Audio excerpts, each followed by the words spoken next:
Welcome to Wages and Wars with myself, Mario Herron. Make sure you guys also tune into the new Bolt Crew episode that we just had breaking down Mike Williams retiring from the NFL for the Los Angeles Chargers. But let's get back to the UFC 318. The longer video on the biggest fight of the card, obviously the BMF belt, Max Holloway versus Dustin Poirier. Go check that out. We'll do a little quick summary of it in the end here. Talking about that fight because it was pretty exciting. It was good stuff. So let's talk about the other fights kind of on this card, or just fights I have bets in and other ways and leans I kind of have for this. So let's go ahead and get into it. Dan Ige versus Pitbull in this featherweight bout. Very intriguing fight. Dan was on this 2-fight losing streak, and then he just bounces back big, knocks out Woodson, and you see that lights out power that he has.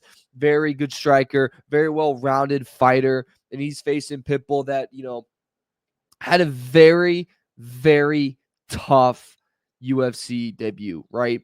Faces Yair Rodriguez, and Yair was a very tough matchup for him. One, he was a top 5 fighter in this division, and he'll probably get a title shot next in line for that.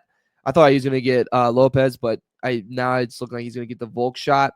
But either or, like, Yair's long, he's deliberate in his punches, he's excellent from the distance, and it was just tough for Pitbull. You can tell in the fight he never really gets started. He never gets going in it. And there's weird stuff that was happening. Like, he was complaining to the ref the whole time. And it's just like, dude, you just got to fight. Like, you're worrying too much about what the ref is doing or not doing. Claiming that he's getting hit in the back of the head, and then he wasn't getting hit in the back of the head. It was weird. And even in like rewatching it, like I remember in time, like, oh, this guy just got absolutely dominated. He still got dominated, still very much lost the fight, but it wasn't as bad as I really remember it to be. And that's probably something really common for me, but what are you going to do? That being said, he still, secured some takedowns in it. And he is a guy that, look, he's a Hall of Fame Bellator fighter. He is a legend in the sport, just not really in this league he is, in the UFC. He hasn't really built that yet. But it is his second fight. It is with the guy, with no offense to Dan Ige, but he's a lot less talented than Yair Rodriguez.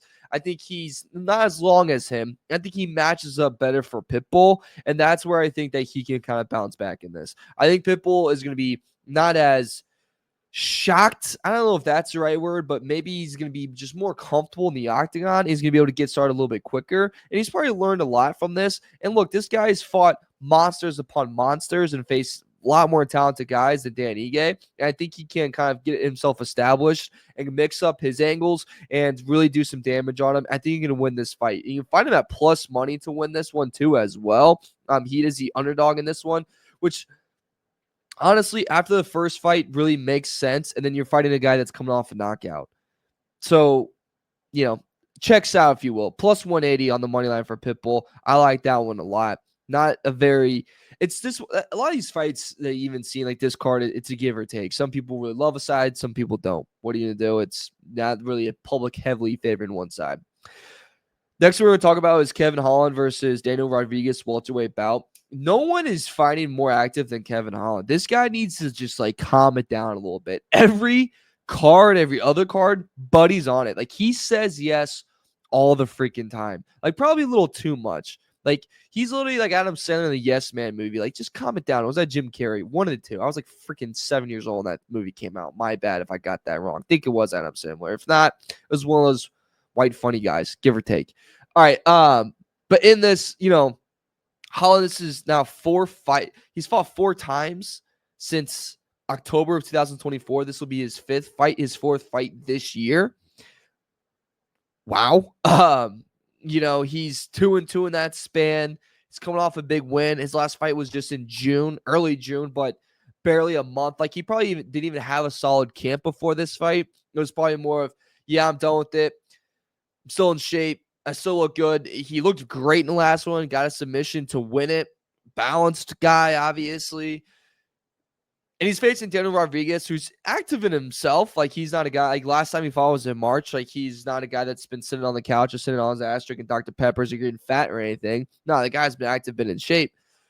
He's 19-5. He's got 9 KO wins, 4 wins by submissions, 5 first-round finishes. Elite at striking, 7.39 significant strikes landed. 57% defense, which is actually better than Holland, and his strikes that I mentioned earlier landed is better than him in about three, 3+ more than him in that scenario. In himself, like he's on his own little win streak, KO'd and then split decision versus Moreno is his past two.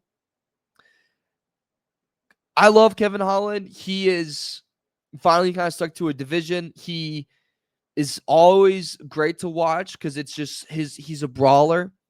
The thing I worry about Holland is this is a lot of action and this is not a lot of rest time. Fantastic that you're doing this and that you're staying active. This is obviously puts you in a very good light with Dana White and puts you in a very good light with the fans and the UFC. And it's a way to kind of get your name out there more.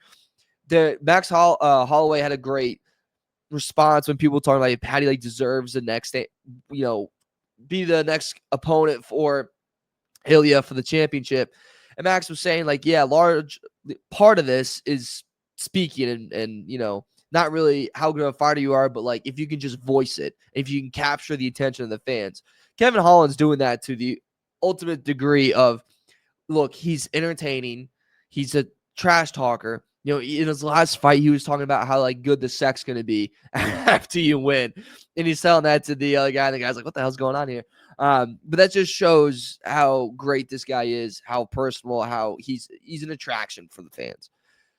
But all that being said, I trust Daniel Rodriguez, and Kevin Holland's a pretty heavy favorite in this one, which I understand why. I think he's a guy that might be bet a lot bit more, and I just don't know if he should be this big of a favorite. Like, he's a minus 575 to win this one, and I don't know if that should be that large over Daniel Rodriguez. When his defense is better, he's that much better of a striker, and he's just as active as him. I'll go and take a sprinkle at the plus 425 in Holland versus Rodriguez in the welterweight bout. I could be wrong in this one. I'd probably be very wrong in this one because Kevin Holland's a monster. But I'm going to go ahead and fade him in this spot. All right, next one we have Paulo Costa versus Roman Kopylov. Wow, let's see how this one goes. I think, obviously, there is a lot here, right? It's a middleweight bout. Paulo was saying how he wants Hamzat really badly because Hamzat's been talking crap and that he wants a shot after him after this one. Maybe. Obviously Hamzat's going for the belt versus DDP in Chicago. I think Paulo kind of has a little bit of ways to make it there and to get that kind of shot. He was in that championship title mix. And he's fought the best of the best. Paulo has, he's fought Sean Strickland, he's fought Whittaker, he's fought Israel Adesanya, and while he kind of fell short in a lot of those matches, he's still a premier talent. A lot of people think he's washed, and he's like at the tail end of his career.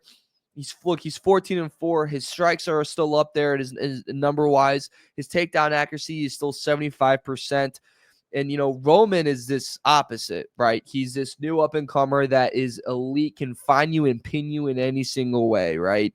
14-3, 12 wins by KO, electric factory. Anytime all but 2 of your wins have been KOs, electricity's in the air, baby. Like, it's some spark and something's going to happen. Southpaw striker with extremely powerful kicks. His kicks can probably, knock my whole apartment building down. Insane. In his own realm, his striking numbers are great, almost 5 strikes landed per minute, but it also absorbs a lot, right? So it's 4.96 landed, 4.86 absorbed. So leaves his chin exposed, leaves himself exposed in a lot of these exchanges. The way I see this is like a true brawl, and I think Paulo's really gotta see what he can do to get that takedown. Like I said, 75% takedown accuracy. Let's push that. If I'm him, I'm going to try to use that to my advantage. Roman's pretty solid and staying up there, but if I'm Paulo, I'm just constantly getting to thinking about it, and Paulo's the more experienced guy in this. Either way of who wins this, I think both guys will make it through, and I think it's going to go to decision. I think it's going to be a fight won by a unanimous decision, and you can bet on that at plus at minus 105. I think that's how you can kind of win that fight. It's going to be a great one. I think it has the potential, you can call me crazy, to be fight of the night. I really, really do. Just because maybe it does go to a knockout. So -105, fight won by anonymous decision, because even if it's Roman, I don't think Paulo's going to go down.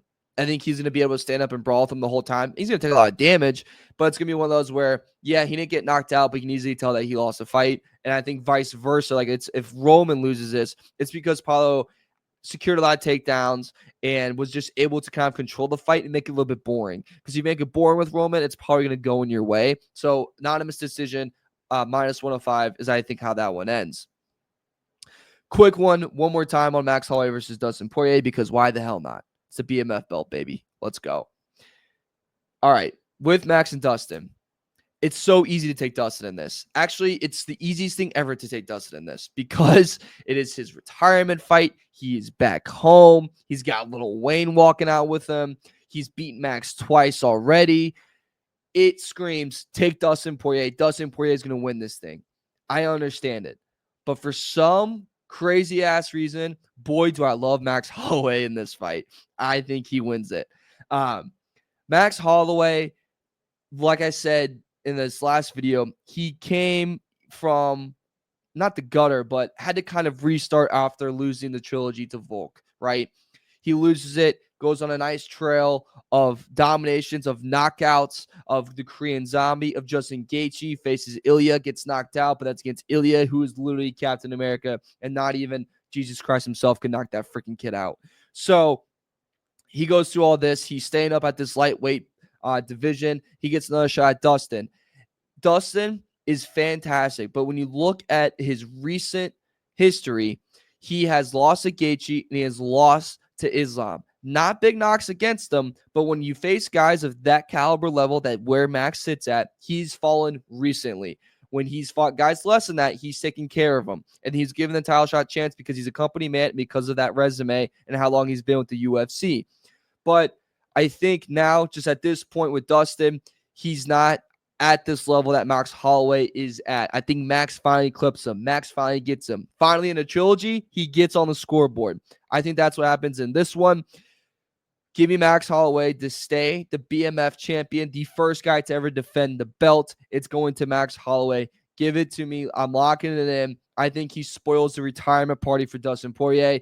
And it sucks for Dustin. He's a hell of a fighter with a hell of a legacy and done so many great things for the sport. Loved watching every single second of it, but I think he falls short at home in Louisiana. And let's see who puts the belt on Max Holloway, by the way. It's not going to be Lil Wayne. That's like a little Bochero of Dustin Poirier. Maybe it's The Rock. He comes in. He's Hawaiian. Let's go. But that's what I have for this UFC 318. Thank you so much for listening. Like, share, and subscribe. Comment if you freaking hate the living crap out of it. God, this guy sucks. His voice sucks. Everything about him sucks. That's all right. Comment if you like it too, because who the hell cares? But thank you guys so much for listening. We will see you next time. Wages and Warriors.